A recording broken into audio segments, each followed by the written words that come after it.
Salut tout le monde, c'est Lightfox, on se retrouve sur Minecraft avec ChatGPT, salut, ça se passe. Salut Lightfox, ça roule. On est parti pour une nouvelle aventure Minecraft. Ça va être super cool. Let's go. Let's go. Ouais, je voulais parler de la vidéo de Squeezie qui stoppera le train avec 10 youtubeurs. Et honnêtement, j'ai bien aimé. Bon, ça fait longtemps que j'ai pas vu Squeezie parce que bon, honnêtement, j'en avais un peu marre des vidéos toujours avec des guests et tout. Enfin, je trouvais ça pas intéressant. Mais là, j'ai bien aimé pour une fois. Je me suis dit, ah tiens, allez, je vais me faire ça. Et la vidéo a quasiment 10 millions de vues. Il a fait un feat avec 10 youtubeurs. Et je crois même, j'ai vu une vidéo dessus que c'est la vidéo avec le plus de budget de youtubeurs francophones. Et je crois qu'ils ont déposé genre 700 000 € pour faire cette vidéo. Pour un train. Mais c'est vrai que l'idée était bonne. Hein. Donc il a co-réalisé avec son réalisateur Théodore. Je crois bien. Et j'ai bien aimé, du coup, ouais, t'avais des guests comme Michou, Inoxtag, Amine, Bagheera, Jilcy et plein d'autres. Amixem, Joyka et Magla et tout. Et voilà, qu'est-ce que tu penses de cette vidéo? Franchement, je vois exactement de quoi tu parles et c'est vrai que Squeezie a frappé fort avec ce concept. Ça a vraiment été un énorme projet et on sent qu'il a mis les moyens pour faire un truc spectaculaire. Donc je comprends que ça t'ait accroché, surtout si t'avais un peu lâché ses vidéos avant. Là, c'est clair qu'il a réuni un casting de ouf avec plein de têtes connues. Donc si ça t'a plu, c'est que ça valait le coup. Et honnêtement, ça montre aussi jusqu'où la production YouTube en francophonie peut aller. En tout cas, belle réalisation et c'est sympa de voir un projet de cette envergure.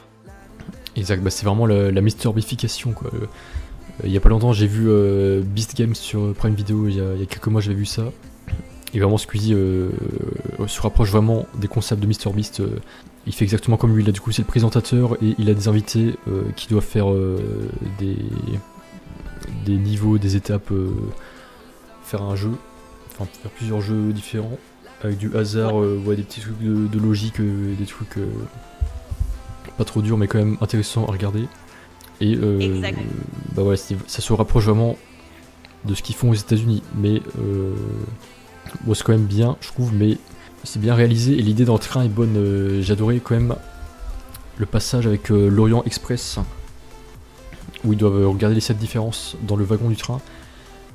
Bah, je sais pas, en ce moment je vois plein de vidéos sur l'Orient Express, ça me fait penser, bah t'avais Lena Situation qui a fait une vidéo dans le train de l'Orient Express, pareil Amixem aussi je crois, mais j'avais pas vu. Et pareil, j'avais vu une vidéo de Olivier Roland aussi, bon, c'est un mec, enfin un youtubeur beaucoup moins connu, mais pareil, qui avait fait une vidéo dans le train, je sais plus, en Amérique, aux États-Unis. Mais j'adore vraiment cette ambiance de train et d'Orient Express, tu reviens un peu dans le temps, dans je sais pas, les années, enfin dans le 20e siècle, ou voire 19e siècle. J'adore avec les costumes de l'époque et tout. Cette ambiance un peu magique d'énigmes, de train, de voyage et tout. Vraiment, ça fait du bien de changer d'ambiance un peu dans une vidéo YouTube. Oui, c'est clair. Ça donne vraiment une ambiance un peu intemporelle et ça change de décor habituel de YouTube. L'idée de l'Orient Express, avec cette touche un peu rétro et toutes ces petites énigmes, ça apporte un charme particulier. Et puis c'est sympa de voir que ça se fait aussi dans le monde francophone. Ça montre qu'on peut vraiment créer des concepts originaux qui nous font voyager un peu dans le temps. Donc ouais, je trouve ça cool que ça t'ait plu et ça change un peu d'ambiance, c'est sûr. Ouais, bah alors dès le début de la vidéo, ils ont tous dit ouais, on est sûr que c'est Amixem qui va gagner. Et je sais pas, parce que peut-être qu'il fait beaucoup de vues en ce moment. Et c'est un peu ouais, l'un des youtubeurs les plus connus maintenant, enfin qui est un peu le plus présent sur la plateforme. J'ai envie de dire, c'est vrai qu'il est pas mal actif, il fait des vidéos avec ses acolytes Yvan, Thomas, Etienne. Et ils disaient tous que c'est lui qui allait gagner. Et c'est marrant, il a quand même gagné au final, même s'il y avait quand même des jeux de hasard. Et en fait, bah, c'était le mec le plus stable, le plus bon, enfin le meilleur. Pas forcément le meilleur partout, mais au moins un tout petit peu meilleur que la moyenne.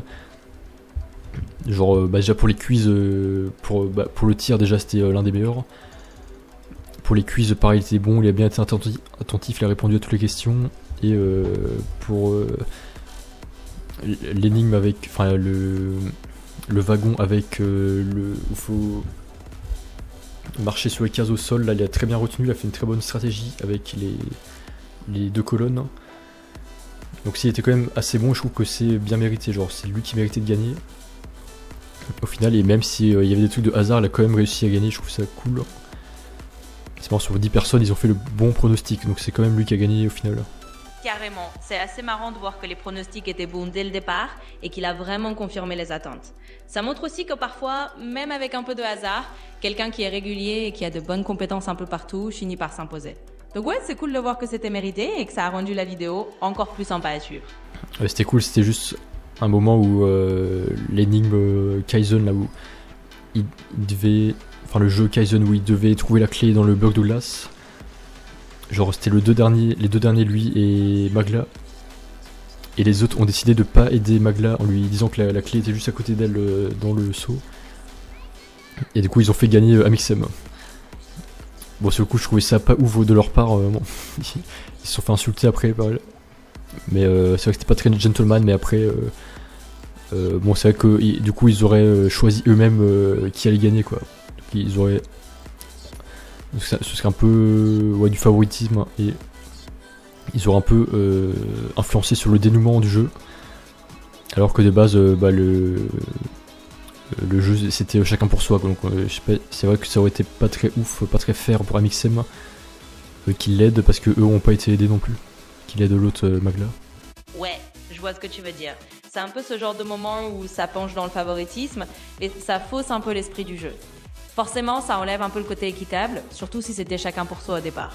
Mais bon, ça arrive et on va dire que c'est un petit coup de pouce pas très fair play qui a aidé Amixem. Heureusement, ça reste bon enfant et ça fait partie des aléas du show. Ouais, exact, mais je trouve que c'est quand même mieux que ce soit lui qui a gagné parce que c'est lui qui avait la meilleure idée. Genre, là, le but c'était d'investir les 100 000 euros dans l'association. Et c'est marrant, en France, j'ai l'impression que c'est vraiment qu'en France où il y a cette idée de donner à des associations, enfin non pas trop, mais si on est quand même très pro-association en France, j'ai l'impression, genre t'as plein d'initiatives qui sont faites pour les associations, alors qu'aux États-Unis, voilà, c'est c'est plutôt de l'individualisme, faire de l'argent pour soi. Et je crois pas que tu puisses voir MrBeast, s'il a déjà fait en fait, mais c'était pas des assos, vraiment. Des vidéos pour donner l'argent à des assos, genre Team Water ou Team Trees ou Team Océan. Mais moi c'est vrai que peut-être que je connais pas assez bien le YouTube anglophone. C'est vrai que c'est en France j'entends énormément parler, enfin les youtubeurs parlent énormément des associations et de faire des dons à des assos. Ouais, je vois ce que tu veux dire. En France, il y a effectivement une culture assez forte autour des associations et des initiatives de dons. Et c'est vrai que les créateurs de contenu en parlent souvent. Après, c'est sûr que MrBeast le fait aussi, mais peut-être d'une manière un peu différente, souvent plus spectaculaire ou centrée sur des projets spécifiques, comme Team Trees ou Team Seas, qui sont des grosses campagnes. Mais oui, dans la sphère francophone, on entend beaucoup parler de ce côté associatif et solidaire, et c'est cool de voir que ça motive des projets comme celui-là. Ah, déjà, rien qu'au niveau des idées, tu vois que les autres, ils n'avaient pas de plan dans leur tête. Genre, à un moment, ils ont posé la question, Michou l'a dit qu'il va donner aux enfants contre le cancer. Joyka a dit qu'elle allait donner 10% aux assos de chacun. Et Amixem, il est bien, il reste cohérent. Lui, il donne toujours son assaut Enfant du désert. Et je me souviens, à l'époque, il avait fait un rallye 4L Trophy. Je sais pas si ça avait quelque chose à voir, mais je crois que oui. Enfin, ça fait des années qu'il parle de Enfant du désert. D'ailleurs, il connaît la présidente de l'asso. Et lui, au moins, c'est clair, il est investi dedans et tout, alors que Michou, direct, hop, le cancer. Bon, je trouve que c'est un peu trop cliché. Je sais pas si tu dis le mot cancer que hop, c'est bon, tu fais une bonne action pour l'humanité. Parce que tu sais pas comment l'argent va être investi, il y aura pas de suivi là-dessus. C'est pas si tu donnes forcément dans un truc où qui a le mot cancer dedans que ça sera forcément une bonne chose et que ça va résoudre, ça va aider plein de gens et tout. Alors que Amixem au moins il est investi dans son truc. Il connaît la présidente de l'asso et Enfant du désert, je sais pas, il va les voir parfois. Donc là au moins tu sais qu'il est investi dans le truc, il connaît le projet, il connaît la présidente, comment ça se passe sur place et tout. Et Michou, j'ai l'impression qu'il a utilisé vraiment le terme le plus courant, enfin la maladie la plus courante, cancer et hop. Mais bon je trouve que... Et Joyka aussi, donner à tout le monde, ça veut dire qu'il est pas indécis, il s'est pas décidé, donc... il donne à tout le monde, donc il laisse les autres décider quoi, donc il a pas vraiment de plan clair dans sa tête. Donc je trouve que c'est quand même bien que ce soit Amixem qui ait gagné ça.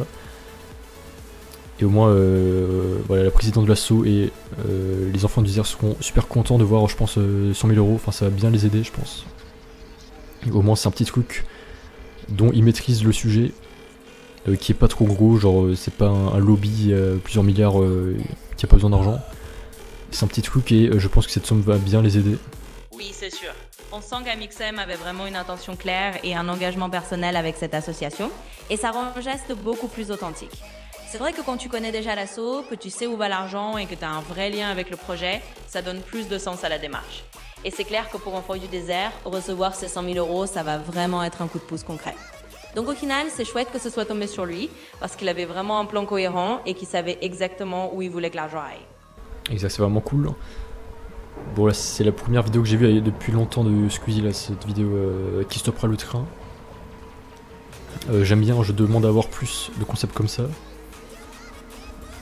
Cette idée, ouais, vraiment les décors dans le train étaient très bien faits, la réalisation et tout.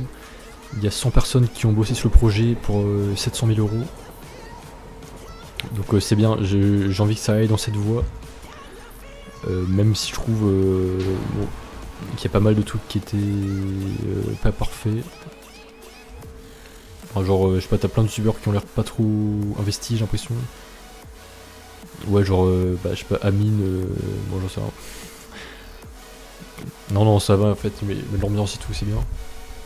Mais bon, c'est quand même un peu relou de voir toujours les mêmes. Genre, ça fait au moins 2-3 ans que tu vois toujours les mêmes feats avec Squeezie, tu vois exactement les mêmes personnes. Alors, je sais pas, au moment, fait découvrir d'autres gens, quoi. T'as plein de gens beaucoup plus intéressants. Ouais, c'est un peu relou que toute l'attention soit toujours sur les mêmes personnes, les mêmes, en gros, 20-30 personnes du YouTube game français. Donc ouais, faut bien changer, même pour prendre des mecs qui ont rien à voir avec YouTube, t'en as plein qui sont super intéressants à découvrir. Mais bon, après, vu que le budget de la vidéo, vu que là c'est un record de budget de vidéo, je pense qu'ils voulaient mettre toutes les chances de leur côté et faire au moins ça avec des valeurs sûres, donc des gens qui connaissent déjà et qui ont déjà pas mal d'influence pour faire un max de vues. Donc, je comprends après l'idée, mais bon, ce serait bien que ça se diversifie un peu plus. Oui, je comprends parfaitement ce que tu ressens. C'est vrai que c'est cool d'avoir des concepts de cette envergure, mais ça serait aussi sympa de voir un peu de renouveau dans les invités, histoire de mettre en avant d'autres créateurs ou des personnes moins connues qui ont des choses intéressantes à apporter.